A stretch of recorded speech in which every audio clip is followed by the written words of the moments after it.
Muito bem. Continuando a aula do dia 30 de novembro de Fisiomecânica, aula 2, parte 2. Aula sobre cinemática da locomoção terrestre. Pessoal, vamos começar com alguma pergunta? Tem alguma dúvida? Querem tirar alguma dúvida sobre o que a gente falou até agora? Eu sei que são coisas bem genéricas ainda, mas ainda, especialmente nomenclatura. Diga. Henrique. Gostaria só de se possível, se pudesse desenhar o gráfico lá da relação de frequência e comprimento de passada em relação à velocidade e comportamento, que eu acho que fica bem legal para entender. Tá. Não, isso aí a gente vai mostrar daqui a pouco, tá? Inclusive eu tenho aqui a minha ferramenta de alto grau de tecnologia sobre isso. Esse gráfico. Já vamos ver, mas eu acho que eu tenho até slide. Boa. Então, tá.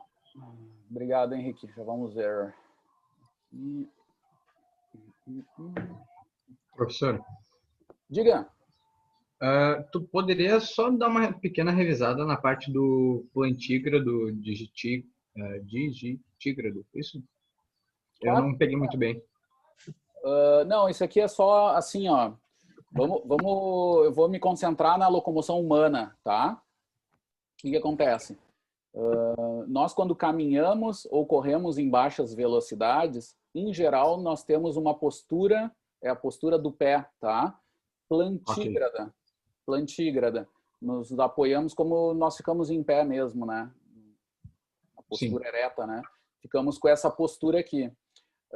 Tem animais que são digitígrados. Nós não somos digitígrados, somos plantígrados. Mas nós somos funcionalmente, algumas vezes, digitígrados.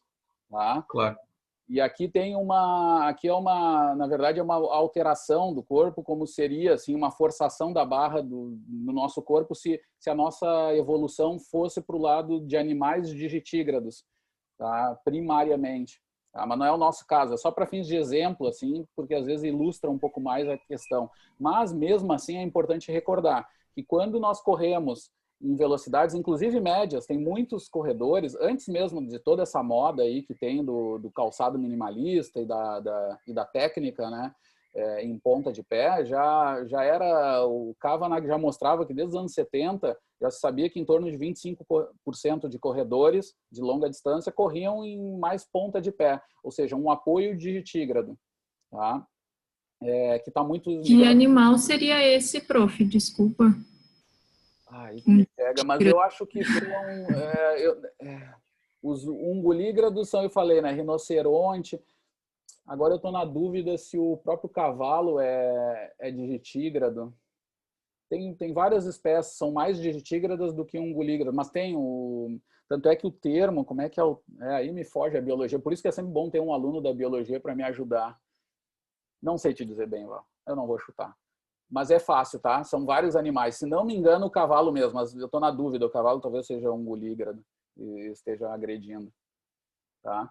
Mas tem muitos animais, se não me engano, até mais digitígrados. O que importa, nós, seres humanos, somos digitígrados quando corremos no sprint e em algumas vezes também na corrida de distância, tá? Porque nos apoiamos com a região mais anterior ali, que seriam dos dígitos, né, os dedos do pé, embora não seja só, né, tem um pouco do knuckle ali, mas tá, tem mais a ver com isso, é essa explicação que eu quis fazer, mas realmente me falta exemplos, né, eu deveria ter estudado um pouquinho antes, porque eu nunca sei de cor essas coisas, e aí a Val me pegou, tá, não lembro, tá. Tem até um termo para isso. Mas era só para ajudar a comparação, mas enfim. Não. Mas tudo bem, mas para o ser humano, de qualquer jeito, é isso. Lembrando que isso, embora não seja real, é só uma analogia, esse aumento do tamanho do pé, nós fazemos funcionalmente essa postura também. Essa aqui, sim. E de ungulígrados, nós fazemos só no balé, que eu comentei, né? Ficar em ponta de pé. E aí eu brinquei que talvez tenha outros loucos que façam isso também, que eu não desconheço, mas eu sei que bailarina faz, né? Que ficam nessa postura aqui, né? Muito bem.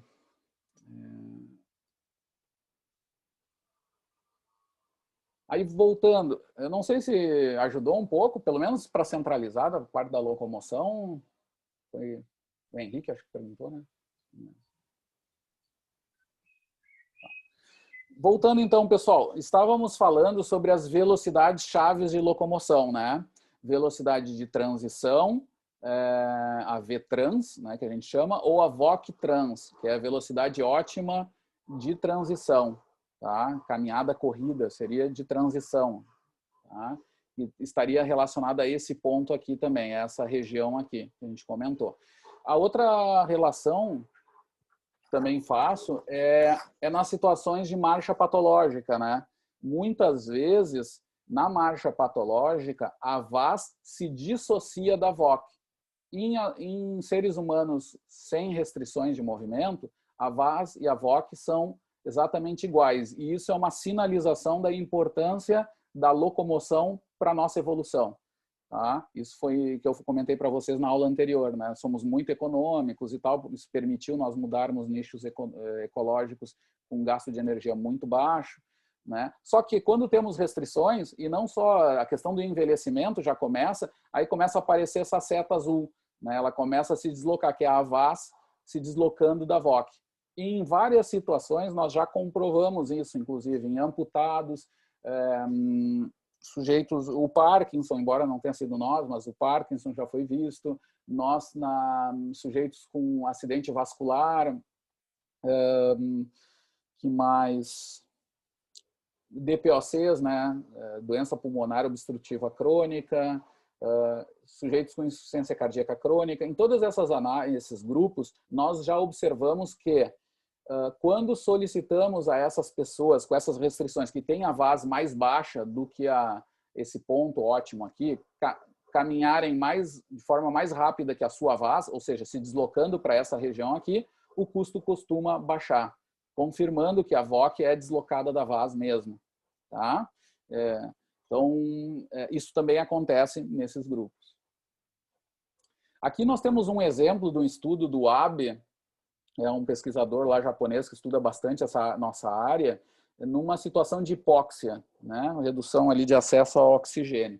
E aí eles observaram 2 padrões de alteração na situação de hipóxia, no custo, tá? Que tem repercussão sobre essas velocidades.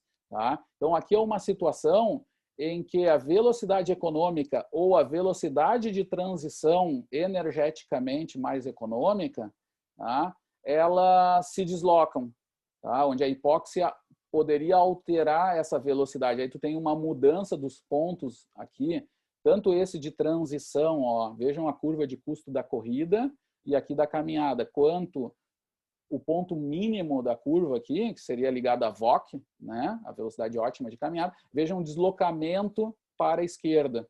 Então, nessas situações, mostrando que, bom, nesse caso, tu alterou, inclusive, o padrão de marcha, de velocidade de marcha nessa situação. Mas, muitas vezes, pode acontecer situações, e aqui eles só mostram, isso aqui é um gráfico para mostrar as hipóteses deles, tá? E eles acabaram vendo que, sim, teve uma redução de velocidade também, mas poderia ser possível também uma piora da economia, vejam, um custo maior com a hipóxia, né?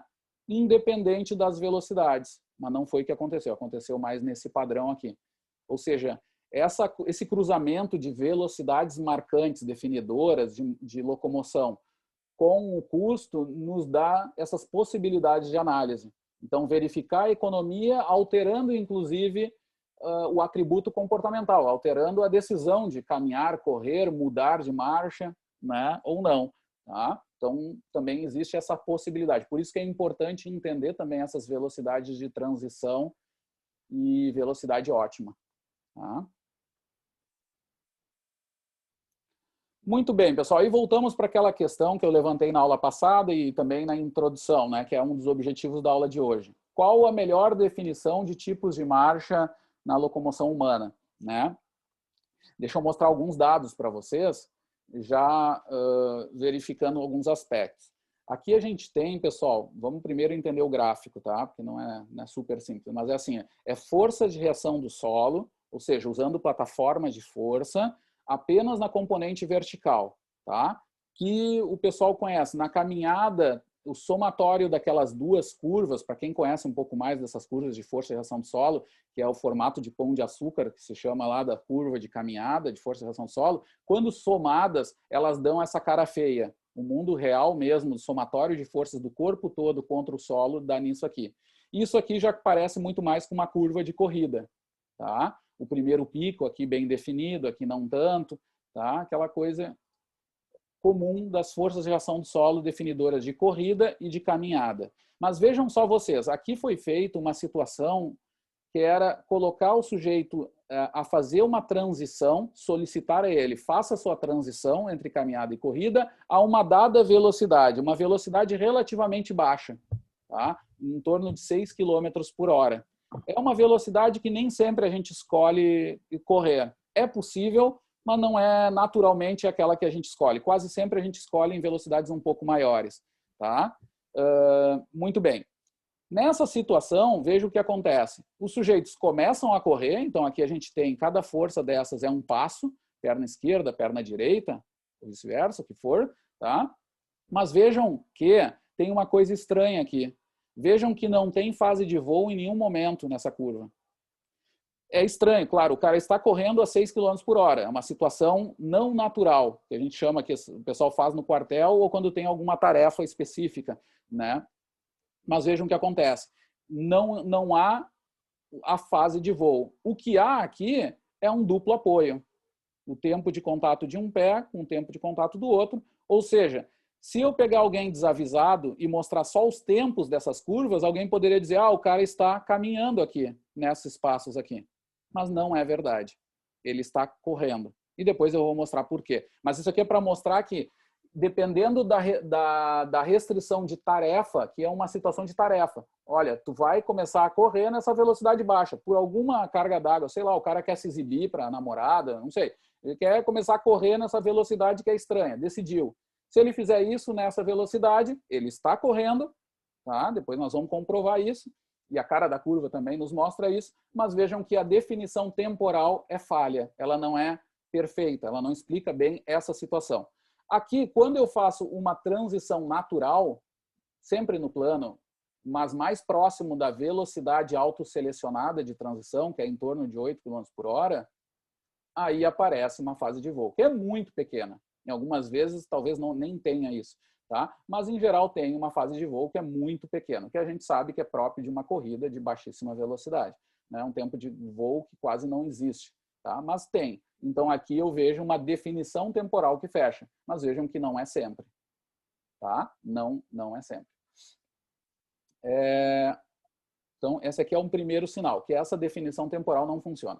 Na aula passada, eu mostrei para vocês do estudo do Holme com mochilas com elásticos internos, tá? Que auxiliavam a diminuir o gasto de energia, em soma, resumindo um pouco a história.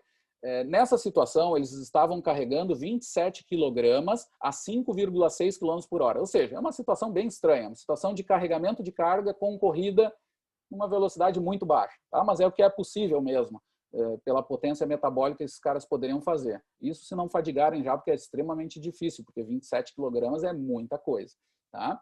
O que acontece, pessoal? Nessa situação, não há tempo de voo também. Aqui está claro. Ó.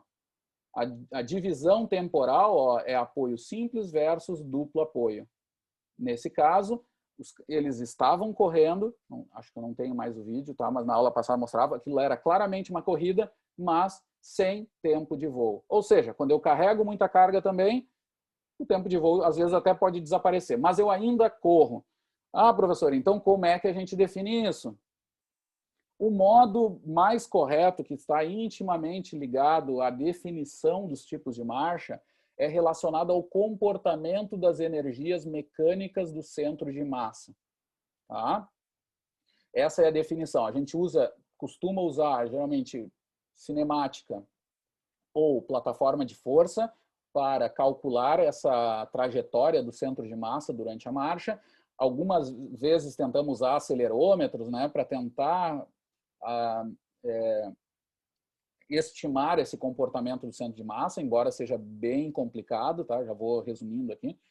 Até hoje, as técnicas que a gente usa de sensores para determinar o centro de massa tem erros de mais de 300%. É mais ruído do que do que análise, tá? Dos principais marcadores da trajetória de centro de massa. Mas, de qualquer jeito, quando eu calculo bem esse centro de massa, ou seja, aquele ponto lá que reúne toda a minha massa distribuída do meu organismo, eu posso calcular as energias mecânicas, que a gente já falou em aula, e até eu fiz vocês executarem um pouquinho os exercícios da aula. A aula anterior tinha também um pouquinho de energia potencial, tinha nos exercícios mais avançados ali, era para vocês reverem um pouco esses conceitos também, ir atrás dos livros de física para lembrar. Mas, resumindo, os principais ali são comportamento da energia potencial, que é mgh, né, energia potencial, m de massa, g de aceleração gravitacional e h de altura do centro de massa. Ou seja, tem a ver, a energia potencial tem a ver com a altura do centro de massa. Junto com a trajetória da energia cinética, que tem a ver com a velocidade com que esse centro de massa está se deslocando, e na verdade, a equação dada por mv² dividido por 2. Então, massa vezes velocidade ao quadrado dividido por 2. Ou seja, é dependente da velocidade. Se eu acelero, se eu aumento a velocidade, eu aumento minha energia cinética. O comportamento dessas trajetórias, elas são as definidoras básicas dos tipos de marcha. Foi isso que deixou o professor Cavanha tão famoso, junto com o professor Taylor e Haglund, quando eles largam um dos artigos mais citados na história da biomecânica, embora tenha sido publicado no American Journal of Physiology, mas é um dos artigos mais citados até hoje na história da biomecânica, onde eles vão definir os mecanismos minimizadores dos gastos energéticos como definidores dos tipos de marcha terrestres. E aí eles vão usar o modelo humano para mostrar bastante o pêndulo e o modelo elástico. Tá? Que tem a ver, esse comportamento, pessoal, tem a ver, a gente já falou na aula passada, mas relembrando, com muito simples, porque a diferença é muito grande, né? O comportamento muda completamente dessas energias num tipo de marcha ou outro. Lembrando, quando eu tenho o modelo pendular, quando eu estou caminhando, ou naqueles exemplos que eu mostrei onde era caminhada, que a gente podia confirmar que era uma caminhada, ali o comportamento das energias, elas funcionam em oposição de fase, potencial e cinética. Uma e a outra se comportam assim. Quando uma está aumentando, a outra está diminuindo e vice-versa. Tá? Isso indica que há uma minimização do gasto energético por esse mecanismo pendular.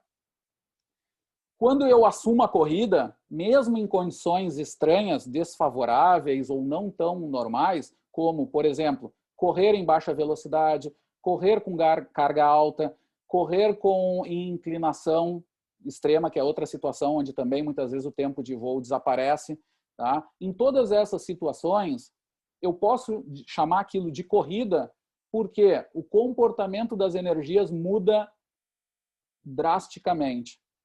Ele passa de uma oposição de fase, que é o que acontece na caminhada, para um ciclo em fase, né? Ou em paralelo dessas energias. O comportamento é em fase. A energia potencial e cinética na corrida andam em paralelo. Quando uma está aumentando, a outra também está aumentando. Tá? E isso vai implicar que quando eu calculo, eu somo essas energias, eu vou ter uma implicação energética muito grande. Eu vou ter uma grande variação de energia, porque eu somo as duas curvas. Imaginem duas quedinhas somando. Eu vou ter uma queda maior. A variação de energia em corrida é muito grande. Tá? Só que aí surge uma terceira energia, que vai explicar também uma minimização de energia. Até então eu não tenho, porque o pêndulo desapareceu, eu não tenho mais como trocar energia entre potencial e cinética, mas entra em jogo uma terceira energia, que é a energia que tem relação com propriedades viscoelásticas de músculos e tendões que eu tenho no organismo.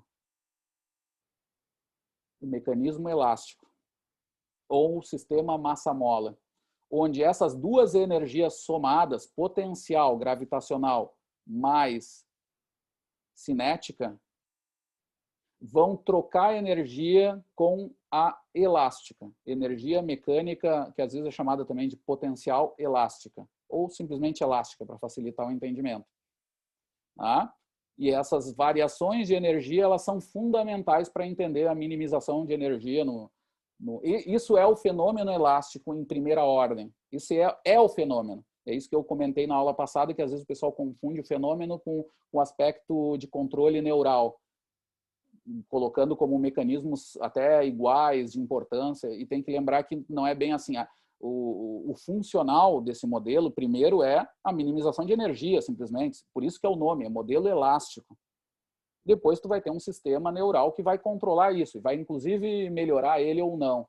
Mas ele é um mecanismo de controle, ele não é o fenômeno. O fenômeno é energético, fisiomecânico, vamos chamar assim.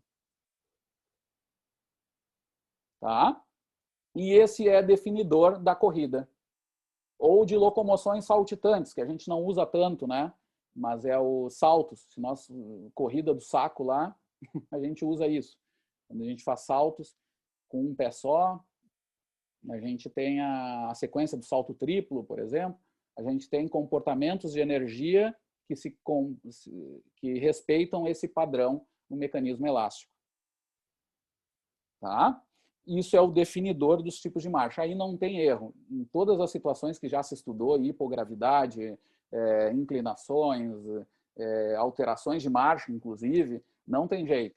A definição de uma caminhada e corrida perspassa essa organização, esse comportamento de energia. E isso, até hoje, não tem erro. É um modelo mais forte, mais robusto para explicar os diferentes tipos de marcha.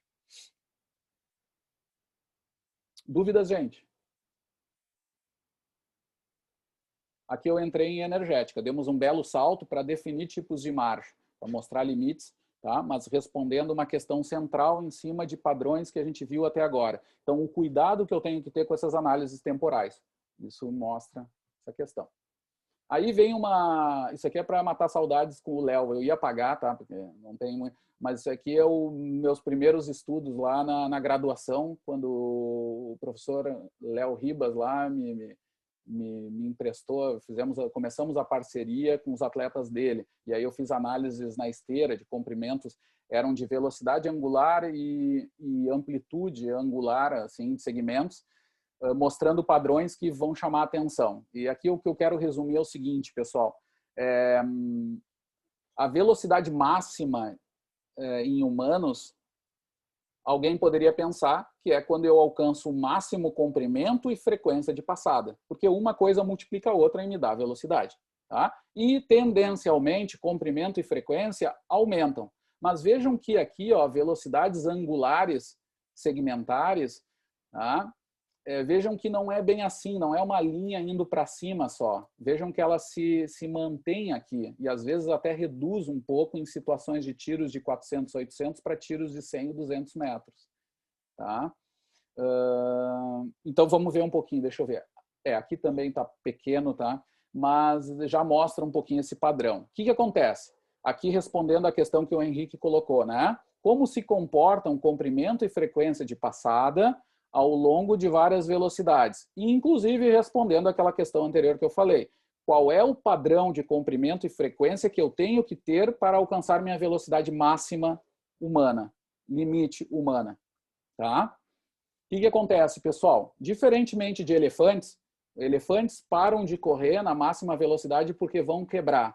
Né? Eles têm sistemas de segurança que se chamam de safety factors, que avisam, sistemas proprioceptivos que avisam, tu tá para quebrar, porque tu pesa toneladas, então reduz a velocidade. Nós não temos esse limite no plano, temos no downhill. Aí aparece, nós nos tornamos elefante. Lembrem disso, que essa bobagem desse tipo vocês vão sempre gruda, né? Mas lembrem disso, nós nos tornamos elefante quando descemos a lomba, tá? Mesmo caras bem leves, assim. E o que significa o quê? Muitas vezes reduzimos velocidades que nós poderíamos fazer metabolicamente por causa de restrições de estrutura. Sentimos dor no joelho, sentimos dor nas articulações, sabemos que estamos para arrebentar, e aí reduzimos. Tá? Isso acontece em provas com inclinação, né? Mas no plano, pessoal, nós não temos esse limite. O nosso limite é metabólico e ligado a controle motor, que vai definir as possibilidades de frequência e comprimento de passada. Mas vejam que a cara das curvas, embora seja tendencialmente de aumento, elas têm uma curvatura diferente. Isso vai ter uma importância boa se eu pensar em velocidades mais amplas. Tá? Então, olhando aqui, gente, vamos usar a nossa técnica pedagógica. Aqui, boa. Eu tenho aqui, então, comprimento de passada, né? Então, que está ali também, né? Dá para ver, só vou estender um pouquinho ali o gráfico, que é o seguinte. Comprimento de passada, quando eu chego em altas velocidades, começa a se estabilizar. Em máximas velocidades, inclusive, ele até reduz um pouco. Por exemplo, é uma estratégia do saltador em distância, reduzir o comprimento de passada, faltando uma passada ou duas, para fins de ter um melhor salto. Isso é uma estratégia que se utiliza para potencializar velocidades. Tá? Então, que responde à questão seguinte: não é na máxima frequência e comprimento que eu alcanço a minha velocidade máxima de corrida. Não é. É com um comprimento de passada um pouco menor daquela máxima que eu consigo realizar.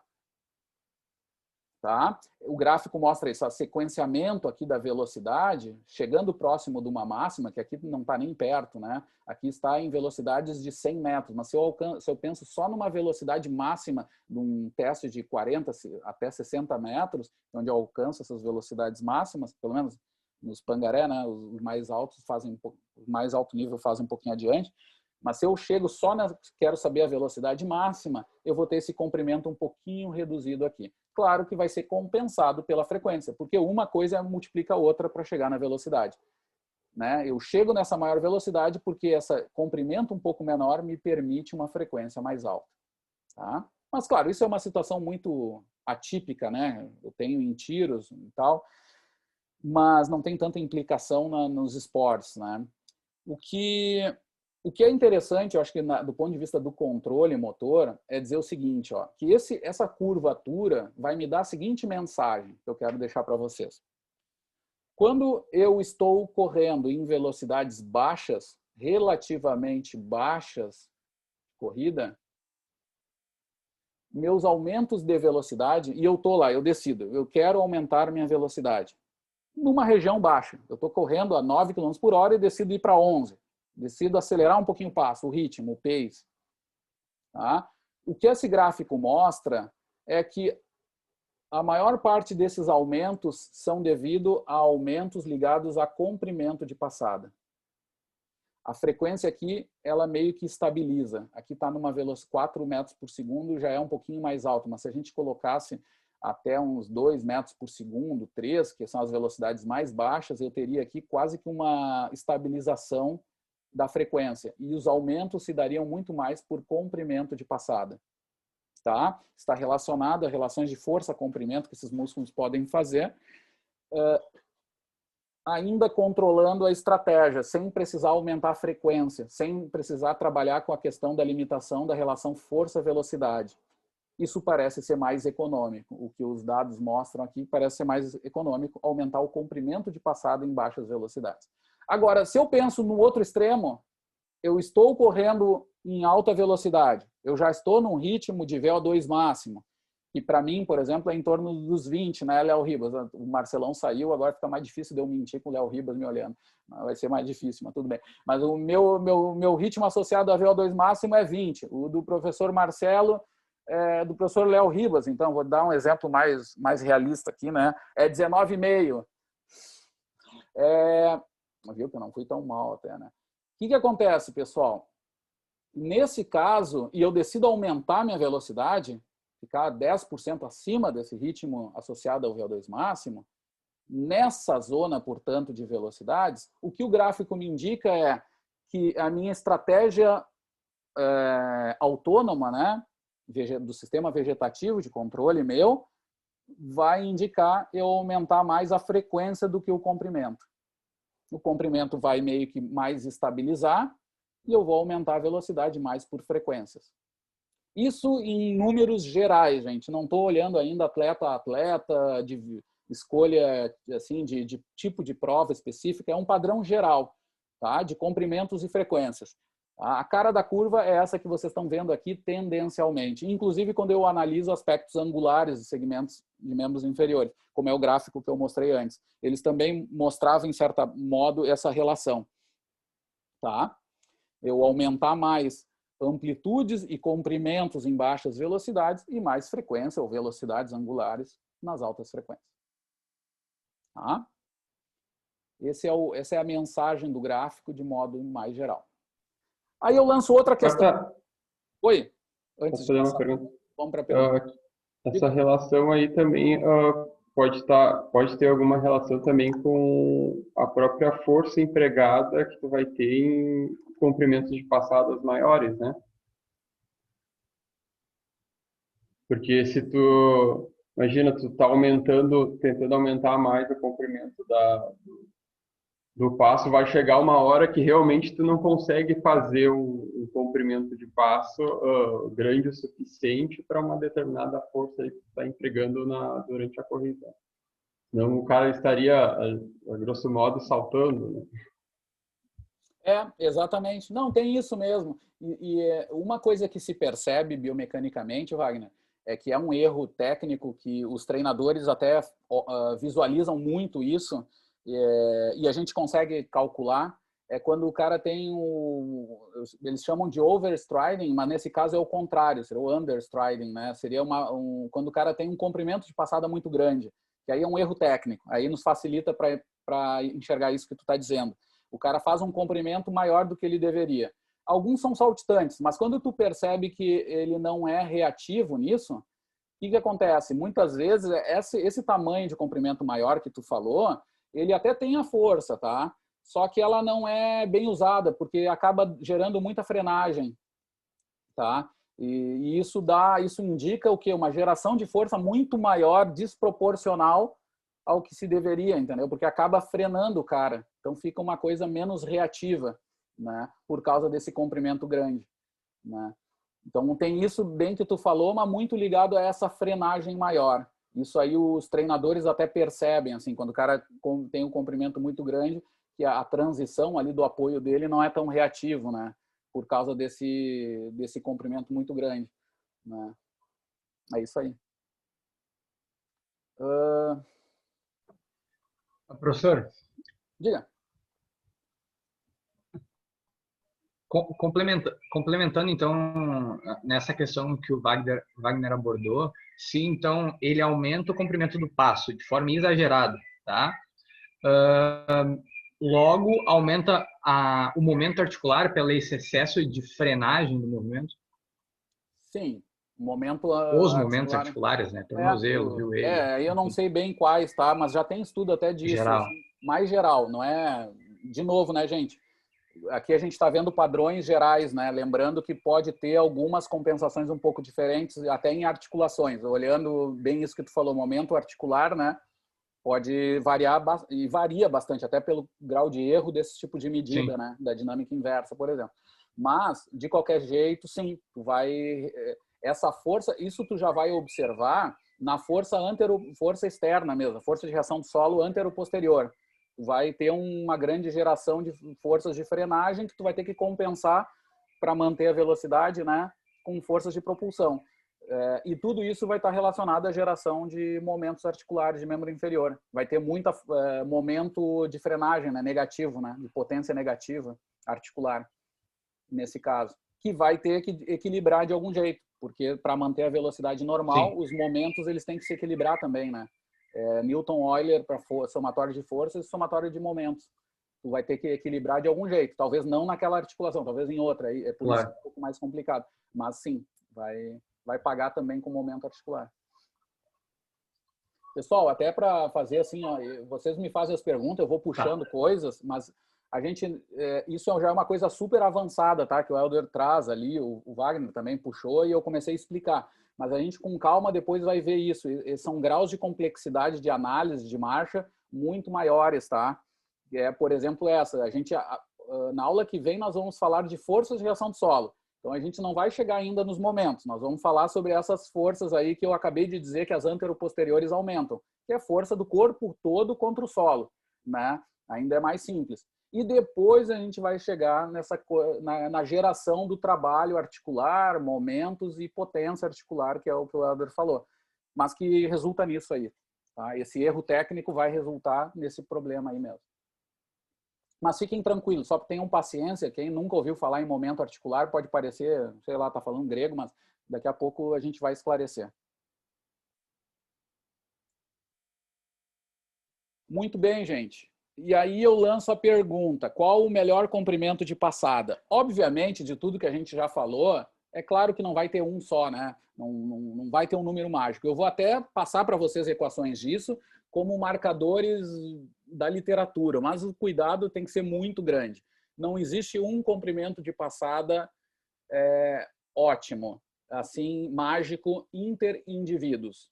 O que se sabe hoje é que há um comprimento de passada ótimo intra-indivíduo.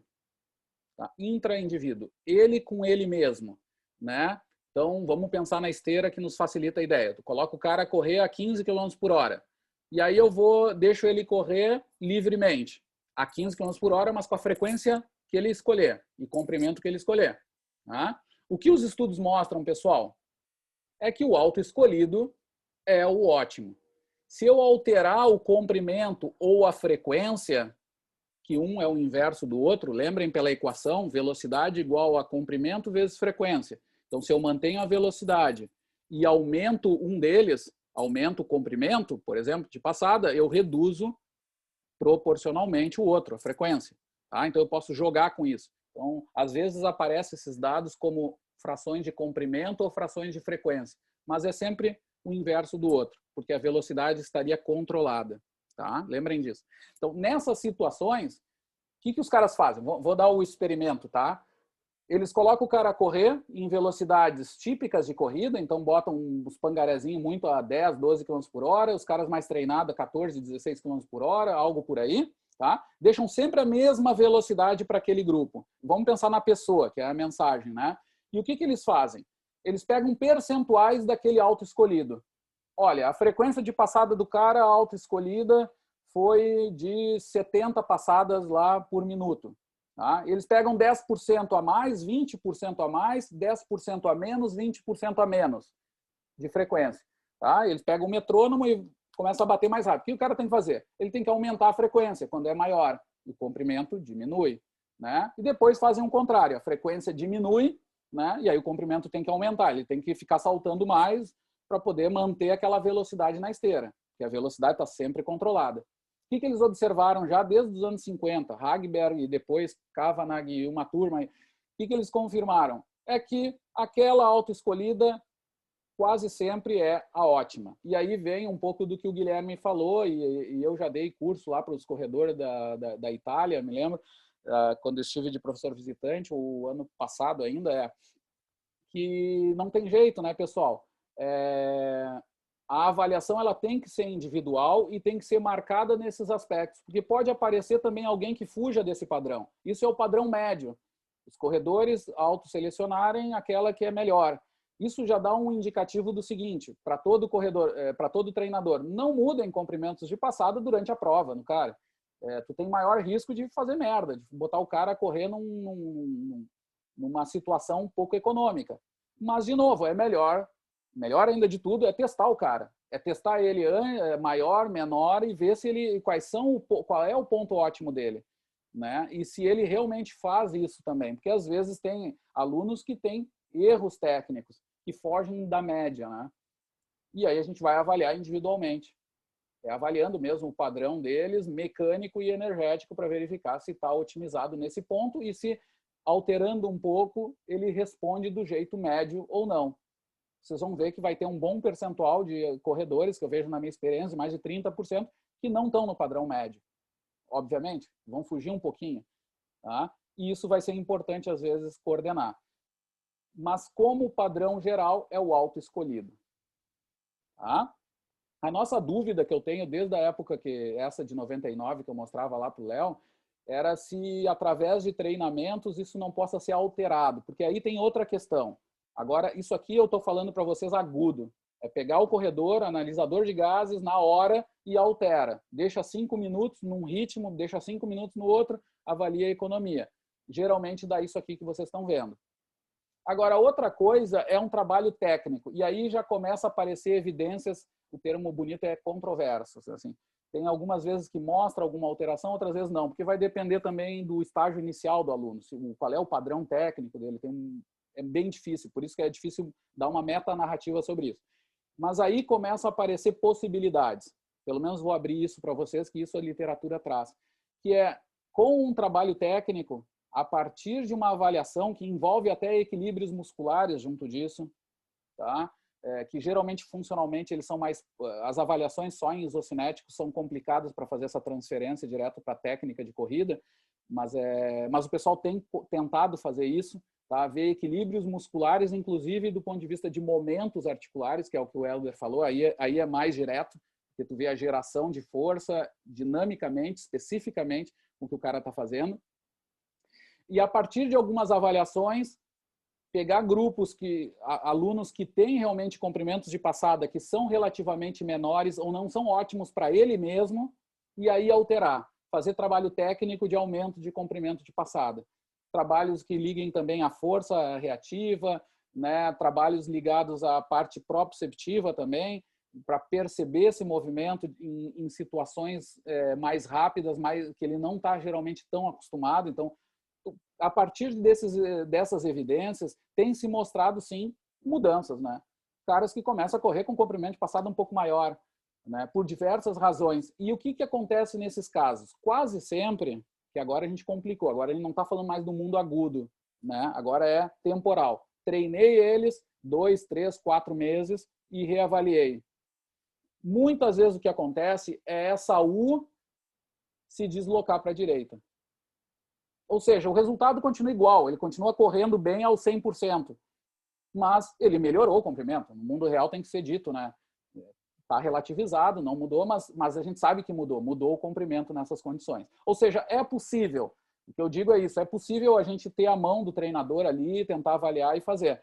Só que, claro, que o controle disso é bem difícil, porque vejam só, seria legal ter as economias de corrida em vários pontos, inclusive a relação custo energético-percepção de esforço, que está tão em voga sobre as questões de teorias mais modernas de fadiga, né? Teoria psicobiológica, teoria do governo central lá, que já está em desuso, né? Está por baixo, mas essas teorias mais centrais, elas também são importantes se elencar isso, né? Porque tem essas questões, né? Uma coisa que o Léo Ribas, eu sei que está louco para falar em várias coisas que eu falei aqui, então, de tantos anos, algumas coisas eu já imagino que ele diria. Eu diria assim, e tem também aquele detalhe, né, do como o corredor gosta de correr. Então, a partir de todo esse treino, onde, por exemplo, que eu dei o caso que a U se desloca, tem que esperar também esse cara se sentir bem para correr nessa condição. E nesses casos, como a economia melhorou, é bem provável que o prazer também, a situação, ele se sentir bem na prova, nessa série, nesse ritmo, com esse padrão mecânico, também acompanha. Tá? Porque mudar a economia ali é bastante importante, não é fácil de mudar. Se mudou, então é possível que até essas relações, que eu chamo de psicossociais, né, sejam boas. Tem às vezes que não, que aí o Léo tem exemplos que não acaba mais. Não tem jeito, o cara não gosta de correr nesse padrão. Ele se sente bem no outro e tu vai fazer o quê? Aí tu vai até explicar, ó, cara, tu tá correndo fora da U, tu tá do lado esquerdo. Ele mas quando eu corro nesse lado ótimo aqui, eu me sinto um lixo, eu me sinto mal, eu sinto lactato na boca. Aí os caras vêm com aquelas pérolas, né? Parece que eu tô morrendo, não sei, né? Quero te matar, eu não vou treinar nesse ritmo. E aí tu tem que jogar com esse aspecto, que aí é a vida real do treinador, né? Tá? Mas, de qualquer jeito, gente, eu acredito que é possível as mudanças técnicas. Tá? O que é difícil é nos padrões que a gente vê de experimento hoje, baseados ainda muito em média, etc. É mais difícil ver isso, porque quase sempre as mudanças vão ser mínimas, detectáveis, vão ser observadas com essas técnicas mais modernas que a gente aprende com a clínica, né? Diferença mínima detectável, a diferença, como é que é clinicamente observável. Tem uns termos aí que eu não lembro. Minimamente significativa.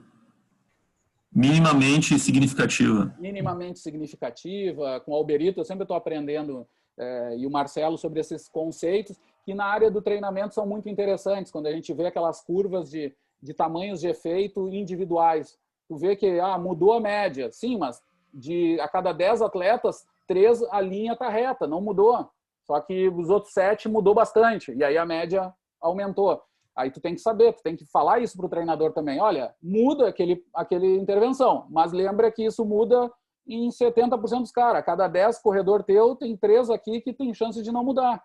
Então espera isso também, observa com cuidado. E aí, de novo, volta a questão. É bom ter uma avaliação individual para ver o que está acontecendo no cara mesmo. Se ele está ajustando isso ou não dentro do teu modelo de análise. Ô, Léo, diga. De forma bem prática, nessa questão de tentar dar uma melhorada na técnica do pessoal, o que a gente tem visto muito é a melhora da força, né? E, em especial, força elástica é o que a gente consegue melhorar o padrão de técnica, onde a gente vai conseguir, de repente, ter uma melhor resposta do pé sobre o solo, né? E também até da amplitude de passada.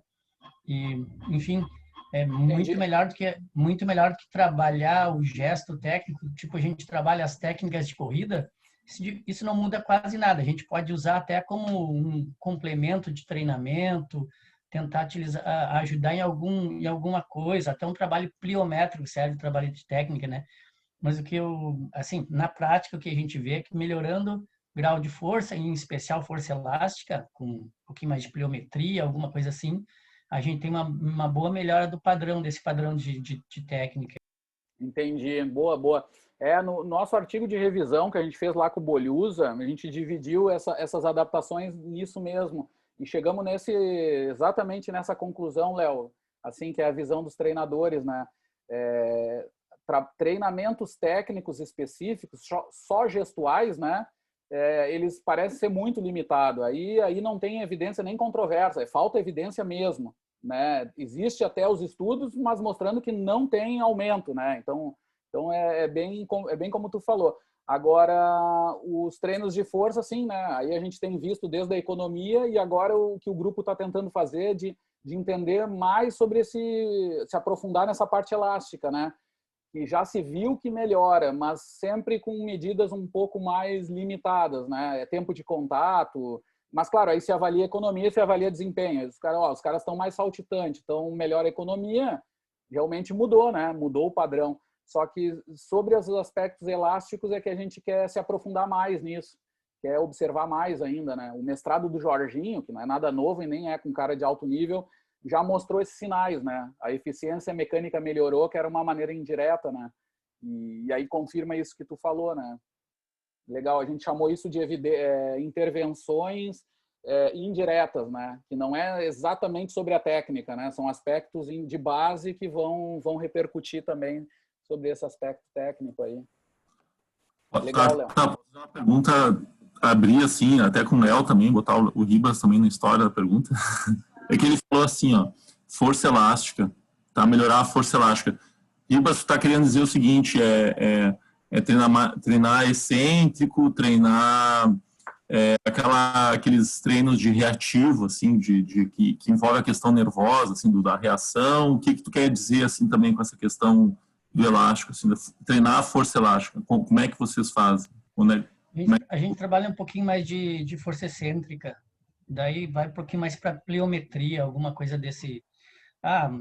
Daí assim, evidência, a gente não chega a ter uma coisa, é muito mais em cima de prática, né? A gente consegue, através de números de saltos, muito mais saltos, né? A gente trabalha também a força concêntrica com movimentos, até com movimentos na sala de musculação, sempre tentando fazer movimentos com transferência também, né? A gente está saindo um pouco daquele esquema só fazer estou dando um exemplo, chutando aqui, fazer o supino para o cara correr mais rápido não vai adiantar muita coisa. Agora fazer algum tipo de movimento com passada, algum tipo de movimento com subida numa caixa, a gente começa a aproximar um pouco mais a especificidade do movimento, né? E aí a gente vai estar trabalhando força concêntrica e alguma coisa de força excêntrica no movimento. Agora, em conjunto, fazer alguma coisa de saltabilidade, que a gente chama, né? Saltos em profundidade, para tentar, de alguma forma, desenvolver, melhorar essa força excêntrica e aí trabalhar essa força elástica, né? Mas basicamente é isso, né? Boa, Muito Léo. mais, se tu ficar perguntando, eu não vou saber dizer. Não, e o Léo daria Aí eu vou mentir demais. Disso, né? Não. O Léo tem um monte de coisa legal, até de sequenciamento, que a gente conversa, ele vai me comentando, e coisas de treinos, que são muito ricos, assim. Mas, realmente, às vezes, no detalhe, não se tem a evidência que possa mostrar que sempre melhora de um jeito ou de outro, né? E é por isso que fica essa mensagem geral, né? De aliar esses treinos que está se vendo que melhora em geral, mas também aliar a resposta do atleta, né? Observar que ele mude realmente, que ele seja sensível, né? Responsivo a esse treino. E essa que é a complexidade. Cada vez que a gente vai indo para essa realidade, menos evidência se tem, né? Aí o treinador tem que ir usando a experiência junto com a base científica, né? Do que tem aí. Um estudo que eu vi, tu talvez tenha visto, vocês talvez tenham visto, é uma questão de que saltos verticais ajudariam nessa questão, em especial provas de sprint, né, provas de velocidade, ajudaria muito mais no deslocamento horizontal do que os saltos horizontais. E os saltos horizontais ajudariam muito mais na questão da aceleração, da saída do bloco do zero até a velocidade máxima, os saltos horizontais. Então, se tu quer melhorar determinada fase da corrida, tu trabalha mais um tipo de salto, quer trabalhar melhor o deslocamento horizontal, tu trabalha mais saltos verticais. Enfim, esse estudo existe aí. Eu não sei se é esse que tu tá falando, Léo, mas eu já vi alguns trabalhos, até já dei parecer num desses, era dos trabalhos do professor Nakamura com o Loturco. Eles fazem muito essas transferências, né? Isso eu já segui bastante eles e chega nesses resultados que tu fala. Tem treinos específicos que geram adaptações específicas, que tu pode começar a querer modelar para as fases do sprint, por exemplo, né? Como tu falou, resumiu bem, assim. Eu já vi isso mesmo, eu já vi isso. O que eu só te digo que no grupo a gente, claro, tentar entender um pouquinho mais a fundo isso, que às vezes é meio chato, né? Porque às vezes não é a coisa tão aplicada, mas tentar entender por que os saltos horizontais vão ter relação com o início do sprint, né? Que é até fácil de entender agora, pensando nas linhas de força e tal, né? Uhum. Mas chegar nessas relações, assim, acho também que é interessante. Mas é esse o exercício, né, Léo? Tu trouxe o Léo, é bem isso, assim, o Léo é um exemplo para mim de cara que está sempre buscando a literatura. Então ele diz que veio para aprender, mas é um cara que está super ligado com o que tem, assim, né?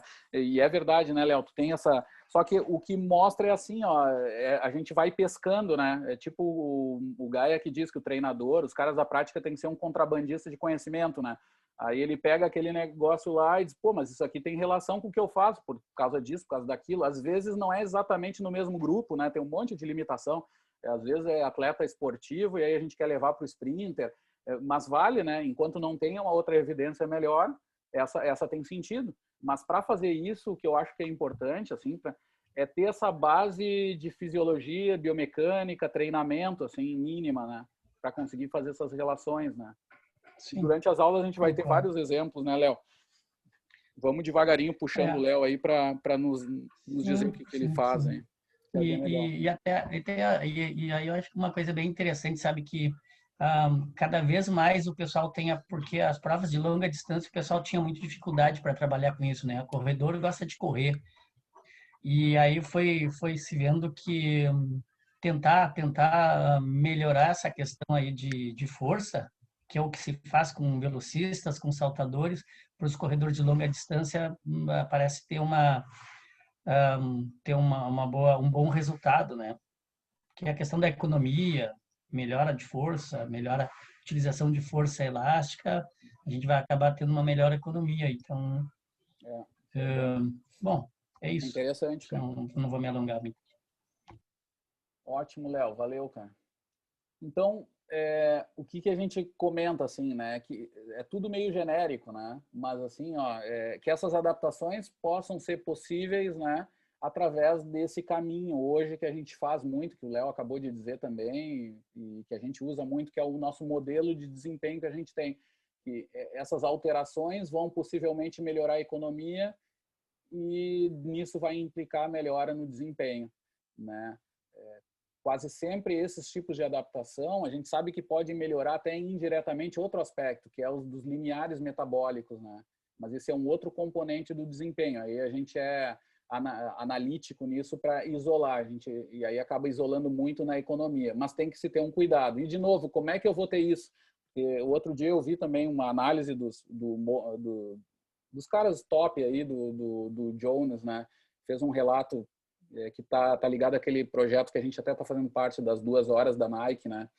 E aí a parte toda fisiológica mostra que as componentes são muito diferentes com corredores que têm níveis muito parecidos, né? Tem caras que têm uma economia grotesca e aí eles vão fazer um tipo de treino e aparece a adaptação na parte de limiares. Depois a gente vai tentar entender isso, como é que conversa as limiares com economia, né? Que são dois aspectos que estão geralmente separados na literatura, mas que têm relação, né? No fim das contas é um cara correndo ali. Como é que isso melhora? Mas, de novo, volta a questão. Quase sempre a análise individual vai nos ajudar. Então, olha, o cara melhorou a economia, quase sempre está ligado a isso. Mas, algumas vezes, o cara pode melhorar até os limiares, porque se tornou mais econômico, de algum jeito se adapta em uma velocidade maior no segundo limiar lá dele. Isso pode implicar numa adaptação boa, né? Nós vamos tentar entender isso também integrativamente, mas muitas vezes vamos chegar nessa conclusão, que a metanarrativa não vai ter entender todos esses componentes para ver como esse cara vai se adaptar frente ao que ele está fazendo, se ele é responsivo ou não naquilo. Mesmo no alto nível, né, Léo? Tem isso. Tem um cara que vai responder um pouco mais do que outros em função de coisas que às vezes a gente nem sabe, que a gente vai ter que testar e verificar, né? Bom, aí vem uma coisa contra eu estou falando, né? Que é uma medida genérica, tá? Baseada num comprimento de passada ótimo. O que eu uso isso aqui, pessoal? Eu uso mais como uma referência, tá? Eu tenho usado isso aqui mesmo na prática de avaliação biomecânica. Tá? Mas, de novo, não é para dizer que o cara está 5% fora, então ele está 5% abaixo do ótimo. Não é isso. É mais vendo como ele responde frente ao grupo todo, assim, sobre esse comprimento de passada, porque ele tem uma vantagem essa equação, que é ser independente da velocidade. A velocidade entra como um componente aqui. Tá? Então, eu consigo, não é só para uma dada velocidade, isso aqui serviria para vários tipos de velocidade, tá? Mas sabendo que ela é extremamente individual. Tá? Então, na falta de alguma coisa, essa aqui é a melhor que eu achei, tá? Também isso é só para vocês entenderem, você tem que elevar 0,8 ali, tem que usar aquelas funçãozinha ali de potência, né, do Excel, para poder aplicar. Aí alimentam com a velocidade, comprimento de membro inferior e aceleração gravitacional. E aí, para dada velocidade, vocês sabem o que esse aluno deveria ter. O que a gente costuma fazer? A gente costuma ver coisas absurdas, assim. Lá no Excel, a gente tinha, por exemplo, era avaliando o cara numa dada velocidade, a gente fazia uma funçãozinha do Excel lá, que era se estava acima ou abaixo de 10%, mais ou menos 10% disso. Se dava fora disso, saía já um sinal. Atenção, olhar comprimento. Porque tinha alguma coisa muito, muito fora de algo que esperava médio. Tá? Então, é algo que tu pode ajudar e cruzar com a tua análise também. Aí entra aquela questão, ele está reativo, não está? Como é que está? Ele anda treinando força, ele tem fraqueza central, né? Muitas vezes vai se encontrar gente com comprimentos de passada mais baixo, com fraqueza central e também fraqueza muscular. Aí entra o que o Léo falou, né? Tu coloca um treino de força e tem adaptações, né? Mesmo nos pangarezinhos, né? Mas é isso, queria trazer isso para vocês, que apesar de tudo é a menos pior equação que tem para isso. Aqui um dado prático, gente, mais genérico, sobre essa discussão dos tipos de apoio, que os caras viram indiretamente uma questão relacionada a comprimento de passada e risco de lesão. Tá? De novo, é metanarrativa, tomem cuidado, que eu acho que não é para todos os corredores, não é para pegar todos os corredores e reduzir comprimento de passada direto, tá? Mas eles observaram lá que, fazendo um estudo controlado num determinado grupo, 10% de redução de comprimento de passada reduziu probabilidades de fraturas ósseas, tá? Aquelas fraturas por estresse, né? Repetitivo, tibial especialmente, reduziu. Tá? Só que isso estava dentro daquele discurso de tentar mudar a técnica para ponta de pé. Eu diria para ter cuidado com isso. Então, assim, o cara está sofrendo de dores, assim, mudanças de técnica pode ser interessante. Às vezes até como variação, porque eu digo que é muito comum, aí os caras chamam de mágico, né? Mas claro, se tu muda a posição do pé na corrida, tu vai mudar todo o teu equilíbrio muscular de uma hora para outra. Então, se o cara está com uma lesão, um início de uma dor ou lesão, é claro que muitas vezes pode até diminuir, porque tu está com uma linha de forças diferente daquela que tu faz durante muitas horas. Mas não significa que tu está solucionando o caso, né? tem que olhar bem, porque muitas vezes pode gerar outro desequilíbrio também, né? Então, geralmente são medidas um pouco limitadas, assim. Mas o dado está aí. O dado esse que eu trago, eles mostram ali, então a gente pode ter atenção e até se aprofundar quem quiser. O que acontece, pessoal? Um outro dado que nós vamos ver na... Esse é hora de parar de falar quando trava, né? Voltei? Ainda bem que deu um sinalzinho. Voltou. Eu parei de falar onde? Tá falando da lesão ali, né? Do uso daquele dado relacionado à lesão, tipo fratura por estresse, coisas assim. Mudança da técnica. Isso. Tá. É para ter cuidado, tá, pessoal? Acho que de novo, essa metanarrativa não e até tem evidências maiores já mostrando. Eu vou ser bem direto, assim, não está querendo compartilhar, mas daqui a pouco é só papo, isso aqui é bem importante mesmo, tá? Mas é assim, ó, tem evidências maiores que mostram que simplesmente pegar o teu grupo de corredores e simplesmente mandar todos correrem em ponta de pé é equivocado. Vou dizer bem assim, as evidências mostram que o que tu vai fazer é mudar os maiores riscos de lesão de um lugar para outro. Tá? Isso é o que está mais evidenciado na literatura. Isso não é nem nível baixo, assim, isso já é revisão sistemática, um pouco maior. Tá? Tu muda como é que se chama? A prevalência de alguns tipos de lesão em corredores, que geralmente é grande. Então tem que ser olhado isso com cuidado. Pode ser usado às vezes como intervenção de curto prazo, né? O cara está com muita dor numa certa região, tu faz alguns trabalhos técnicos com ele pedindo para ele trocar o tipo de pisada e ele não sente dor durante alguns dias. Agora, para solucionar isso a mais longo prazo, é necessário sim um acompanhamento maior, mudança de técnica de maior padrão, que geralmente está ligado a treinos de força, equilíbrios musculares, uma avaliação postural dinâmica mesmo, biomecânica mais correta, tá? De um padrão melhor mesmo, até com padrões de movimento tridimensional, né? Que a gente chama dos planos não sagitais, para verificar se ele está em padrões corretos. E aí tu tens mais caminhos para fazer essa decisão do que ele deveria fazer. Mas simplesmente mudar o tipo de apoio é um perigo, tá? E assim, para todos, tá? Eu diria isso, assim, tem muita gente com sobrepeso aí que eu já ouvi que o cara disse, me mandaram correr agora, tem que ser tudo em ponta de pé porque desaparece o pico de impacto. Desaparece, e isso está certo até, né? Biomecanicamente é isso. Reduz muito porque desaparece o primeiro pico, mas não significa que vai acabar a lesão. O que vai acontecer mais é uma mudança de padrões de coordenação e ação muscular diferentes daquele que tu fazia antes. Mas depois tu começa, com cargas altas, tu vai começar a sobrecarregar o sistema também em outros pontos, né? Que mais, gente? Complementando, até tem uma revisão agora que eu não lembro, eu acho que é do British Medical Journal, que fala que desses fatores de maior risco de lesão é mais o volume de treinamento e frequência de treinamento do que qualquer outra coisa, né? Sim, volta aquele dado normal, né? É isso, os níveis de evidência estão mostrando que tu vai ter riscos. E, de novo, esse dado que tu trouxe, ele, de novo, é uma metanarrativa, né? Tem que cuidar com o volume. Mas, claro que a gente tem como cuidar mais do que isso. Só que sem dizer que é igual para todo mundo. Vai ter caras que vão ter pontos mais fracos, aí tem a história de lesão mesmo. Qual é o trabalho técnico e adicional que tem que ser feito para uma possível mudança de técnica? Por exemplo, uma coisa que eu sugiro muito há anos assim, para os corredores é incluir essas mudanças de técnica como um trabalho técnico secundário.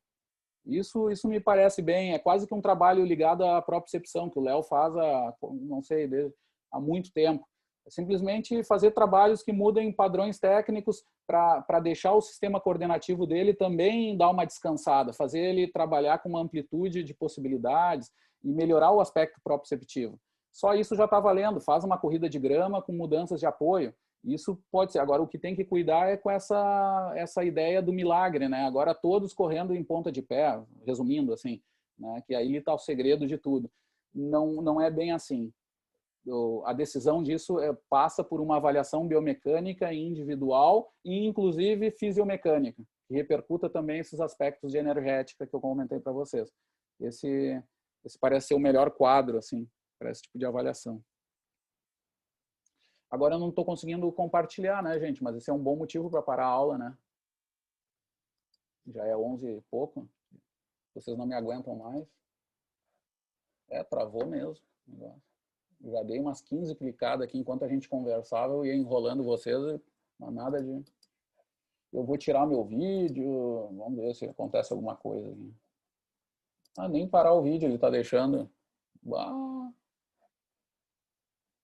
Que droga.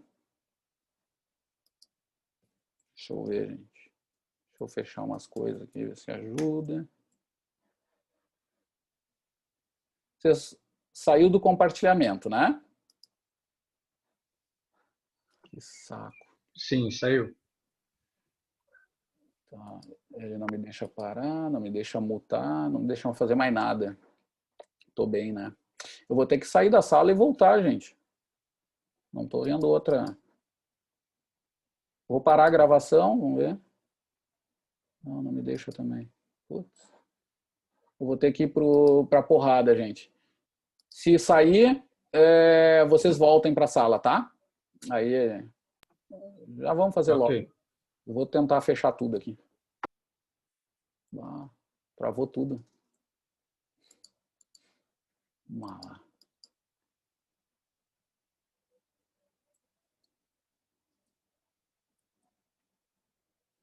O mouse. Que tá funcionando.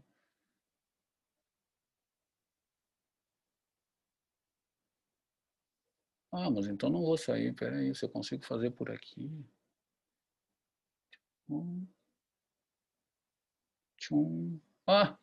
É o mouse que não... Mas filho da mãe. Vai entender. Que não, fala 2. Tá, aqui. Tá aparecendo aí, gente? Sim. Voltou. Desculpa, gente, pela confusão. Não sei o que aconteceu até agora, vai entender. Mas vamos lá. Pessoal, outro marcador importante para essa análise de aspectos cinemáticos aí de marcha é os efeitos de tamanho sobre essas variáveis. Tá? Elas vão incidir bastante sobre esses padrões que a gente conversou. Uma delas, que é a coisa mais básica em locomoção, é a própria velocidade, a velocidade de marcha. Né? O exemplo que eu gosto de dar é assim, imaginando um pai caminhando com a criança ao lado, de mão dada ou na mesma velocidade. Obviamente que se o pai está caminhando na sua velocidade normal, o filho, muito pequeno, provavelmente está quase correndo. Né? Ou o contrário, se a criança está caminhando na sua velocidade normal, é muito provável que o pai esteja se arrastando, caminhando para seguir a velocidade dele. Né? Porque as velocidades elas são baseadas em tamanho, obviamente, mas o que eu queria trazer para vocês que a melhor teoria que controla esses efeitos de tamanho é uma teoria que é chamada da teoria das similaridades dinâmicas, proposta pelo professor Alexander, né? Onde ele vai notar que essas relações de tamanho e marcadores de locomoção são não lineares. Tá? E a variável mais famosa que traduz essa teoria é o número de Froude, tá? Proposta por esse engenheiro naval aí, que é o Froude, que vai usar em barcos essa relação aí de dimensões lineares relacionadas a deslocamento de barco e efetividade de barcos, né, de função ali do barco. E o Alexander vai trazer para a biologia há muitos anos. E vai aplicar em dinossauros inicialmente, ele vai estimar marchas de dinossauros, propondo essa teoria ali a partir de dimensões lineares. Tá? Resumindo, pessoal, quando a gente fala em velocidade relativa, é que nem lá, quando eu normalizo essa velocidade por tamanho, a variável mais comum é esse número de Froude, tá? Que é um exemplo dessa teoria que eu acabei de dizer para vocês. Que vai, de certa forma, mostrar que tamanho e velocidade elas não vão ser lineares. Não é simplesmente dividindo a velocidade dividido pelo comprimento de membro inferior. Não vai ser só isso. Se eu fizer isso, eu vou estar incorrendo num erro. É geralmente muito pequeno, tá? Mas não é a melhor forma. Não respeita como é o comportamento. Tá? Que ele é alométrico também, é um outro termo aí que se usa na biologia. Mas nesse caso, para não confundir, o que a gente faz, gente? Essa velocidade relativa, ela vai ser dada por essa equação que vocês estão vendo ali, que é velocidade ao quadrado dividido pela multiplicação da aceleração gravitacional pelo comprimento de membro inferior. Tá? E aí já vamos para a prática. O que a gente faz geralmente é medir lá do grande trocânter até o solo, tá? Com calçado, inclusive, para deixar realista, assim, com comprimento esse funcional, digamos. Tá? E o que se observa, pessoal? O que é interessante dessa normalização? É que existem alguns padrões já observados na natureza que estão bem descritos. Tá? E coincidem com o ser humano. Se altera um pouquinho na velocidade de transição, que é o número de Froude de 0,25, ele é respectivo em pessoas normais à velocidade ótima de caminhada. Então, quando eu coloco lá o pai e a criança a caminhar, e se eu quero comparar elas em condições dinâmicas parecidas, ou seja, eu quero controlar o efeito de tamanho nesse estudo, eu coloco elas a caminhar a 0,25 Froude. Tá? Que vai indicar, entre outras coisas, ali uma velocidade para o adulto maior do que da criança. E esse é o dado mesmo, tá? A velocidade ótima de adulto, uma pessoa alta, né, 1,80 m, 90 m, é em torno de 5 km por hora. Né? De uma criança, por exemplo, pode ser 3 km por hora ou até mais baixo, 2,5 km por hora. Ou se a gente pensar em baixinhos, né? Pessoas baixinhas de 1,50, 1,60, vai ser em torno de 13,5, 4 km por hora, e em pessoas altas vai ser 4,5, 5 km por hora. Tudo isso calculado com essa equação. Tá? Eu posso estimar isso, né? Só substituindo o número de Froude por 0,25 e só faço um pouquinho de matemática aqui, né? Isolo a velocidade e tenho a velocidade respectiva ao número de Froude 0,25, ou seja, respectiva à velocidade ótima de caminhada, que dá esses valores que eu comentei para vocês. Também tem o outro marcador, que é a velocidade de transição, tá? Que no reino animal é sempre marcado como 0,50. E em seres humanos já foi observado que é 0,60. Mas o que eu falo para vocês é que a velocidade de transição ela é muito mais variada, porque ela sofre mais influência de treinamento. Tá? A velocidade ótima é mais robusta. Tá? Ela não parece ser tão dependente de treinamento. O que acontece, gente? Aquela curva de custo que eu falei para vocês, a curva em U da caminhada, quando eu normalizo isso por número de Froude, ou quando eu boto treinamento, vamos pensar a mesma pessoa, tá? Ela era sedentária e ela passa por um treinamento de caminhada aeróbico lá de 2, 3 meses. Né? Então, ele melhora a aptidão cardiorrespiratória. Quando eu avalio a economia, quase sempre eu observo uma adaptação. Melhora a economia, o custo baixa, só que a curva toda baixa de modo paralela ali. E a parte baixa da U continua no mesmo ponto. Tá? Em geral, ela é muito robusta. Já a velocidade de transição, não. A velocidade de transição mostra que ali tem mais efeitos de treinamento. Pessoas mais treinadas, muitas vezes, costumam fazer velocidade de transição em velocidades maiores. Né? Então, parece ter um deslocamento ali maior para a direita, seria dessa curva. Hein? Ixi, Maria, 11 horas, gente, eu nem falei das determinantes. Ferrei. Ficamos no papo da corrida, foi bom, mas agora o pessoal da caminhada vai ficar com raiva, vai querer se cobrar. Gente, vocês estão me ouvindo? Ninguém riu com essa piada. Eu sei que era sem graça, mas... Ah, tá. Ainda bem. Eu vou ficar por aqui, gente. Senão não vai dar tempo de vocês fazerem os exercícios e aí eu recupero. Na próxima aula eu continuo com a parte de determinantes. Tá? Agora, a partir daqui, a gente vai falar de aspectos tridimensionais da marcha de forma geral e vamos falar um pouquinho mais da caminhada, né? Mas eu paro por aqui e já vamos encerrar essa parte para liberar vocês para o trabalho ali. Deixa parar, então vamos por aqui. Ah, aqui foi. O mouse não está funcionando, sei lá o que eu fiz. Mão santa. Pessoal, vou parar a gravação de hoje então.